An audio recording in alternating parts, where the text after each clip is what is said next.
fail to return with a captured machine gun and with one man less, then you deserve the bloody useless streak of piss that follows you everywhere. And so Captain Musgrave looked back at Leonard and gave a slow half-nod. He would give the order that the battalion marches on towards the town with its Gothic spire and tree-lined market square, its frowsy bars full of Flemish girls and ale, and this boy, this sapper who is barely out of school, will rest his head with its mop of hair amongst the willow herb and nettles, and he will sleep his last exhausted sleep.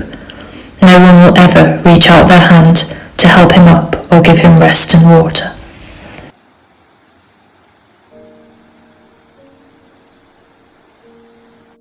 It's now 2018. Freya, a single mother in her early 40s, manages a small hostel in the depths of Mossdale, a remote Lake District valley. Happy enough, but without ever really feeling joy or love, she believes in a greater and more beautiful life than the one she's currently living with her 6-year-old daughter Meg. Because surely there must be more to life than stacked chocolate bars behind a desk, muddy Wellington boots on the doormat, sheep and rain, and the smell of fried bacon that just doesn't leave your hair for days. Even though her older brother and younger sister are a successful surgeon and novelist, and Meg's cousins are bullies who spit bubblegum in her hair, and even despite of seeing 2 indents in white hostel pillows where 2 heads have rested instead of 1 can make the world feel so lonely and humdrum and wide, of course there's more. There's so much more to life and so much beauty waiting. And it lies in the exhaling dust of a house with a drive so steep it stalls your car, with arts and crafts stained glass windows and a piano with stiff ivory keys, and the chance discovery of a half-familiar name that was graffitied on a school desk more than 100 years ago. In my novel To Any Beautiful Girl, a chance discovery on a day like most others leads Freya down a path that will eventually shed light on the fate of her mother, a well-known high-altitude climber back in the 1980s. Not only that, it will show who her mother truly was and reveal her family's ancient connection to the rocks and hills of the very Lake District Valley where Freya lowers a foot from her bed each day.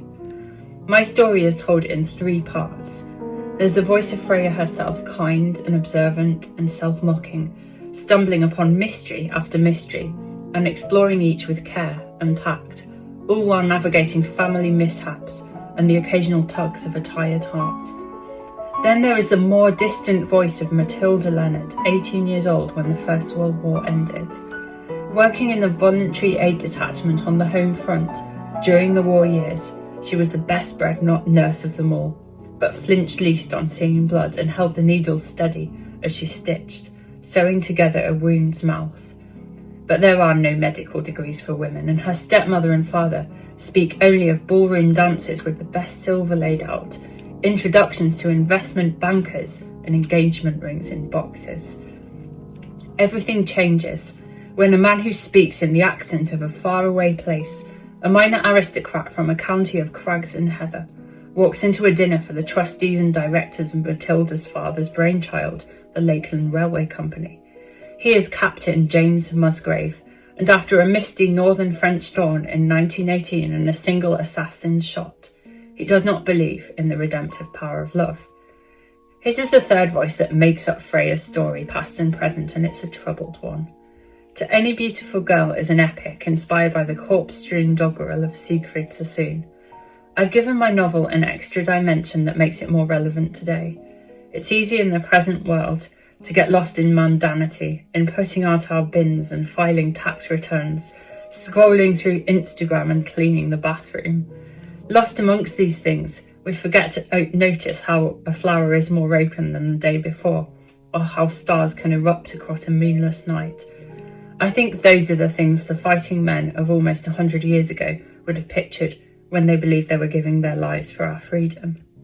Join me, Freya, Matilda and James in a story that links the modern world with the Great War generation, introducing To Any Beautiful Girl in podcast format with 2 one-hour podcasts per week for just £9 a month. And once I've finished this novel, well then there are almost 20 years worth of other novels and short stories that I'm so excited to share with you. Click the link to my Patreon profile in my biography to become a subscriber and gain access to all of my work. Don't just take my word for it. If you're hesitant about committing to a full subscription, you can try one instalment of To Any Beautiful Girl for just £3 per podcast.